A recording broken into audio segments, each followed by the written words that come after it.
been together for over a couple of years, they create patterns that are like dark holes, black holes that have this tremendous gravitational pull. And so they keep sinking down into the same patterns over and over and over. Well, this is exactly what. That's your pattern. But you can change those patterns once you know and practice what the alternatives are. Oh, okay. Well, I think it's Not the partner, Yeah, the yeah. pattern. An alternative pattern. Yes. I think when that fondness and admiration system, the system of affection and respect, love and respect is gone and gets replaced by denigration and belittling. And that's the time to be. And you've seen this in your work. Oh, yeah. This is like much of what you guys mentor is whenever I eat talking about forgotten, they're always talking to me about the idea of contempt and the four horsemen. Right. For anyone But that see, doesn't know, those things can change too. Those things can change too. That often is what constitutes that pattern. Or there's been so much of that now they avoid each other. And there's huge emotional distance.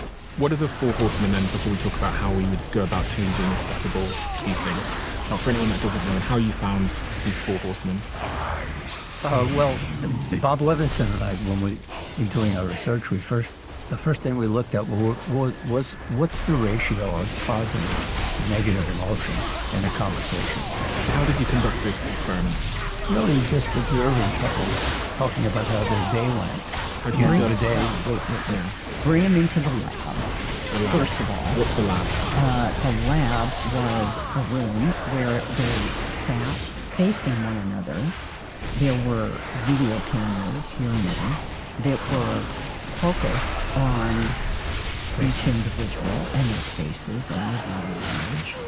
There was what was called the jigglerometer, how much they moved in their chairs, how much the chairs moved.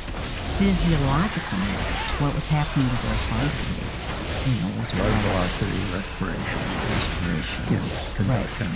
And all of that data that was pulled from those measures was all synchronized, hundredth of a second by hundredth of a second. And they would talk for, let's say, 15 minutes about the events of the day, and then they were asked to talk about a problem they hadn't solved, and to try and solve it, or talk about it.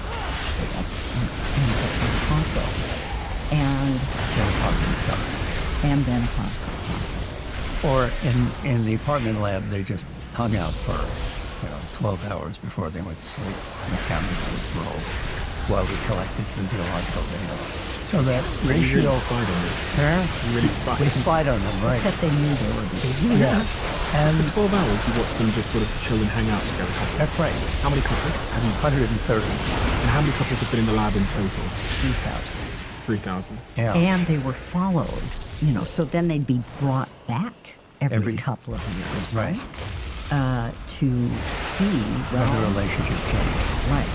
So the procedures would be repeated every couple of years for as long as 20 years. And what did you find? happened?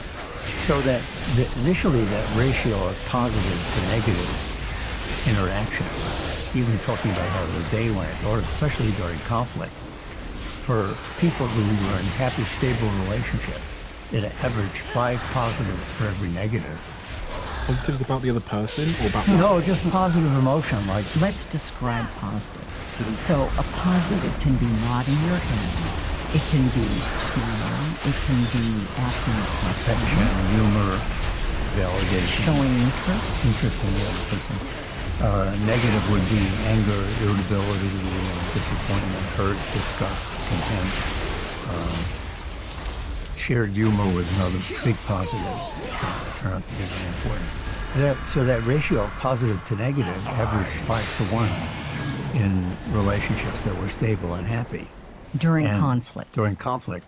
And 0.8-to-1 in relationships that were headed for disaster, either splitting up or being together unhappily. But certain negatives were much more predictive of relationship demise, and they were criticism, defensiveness, contempt, and stonewalling. So let's define what those are. So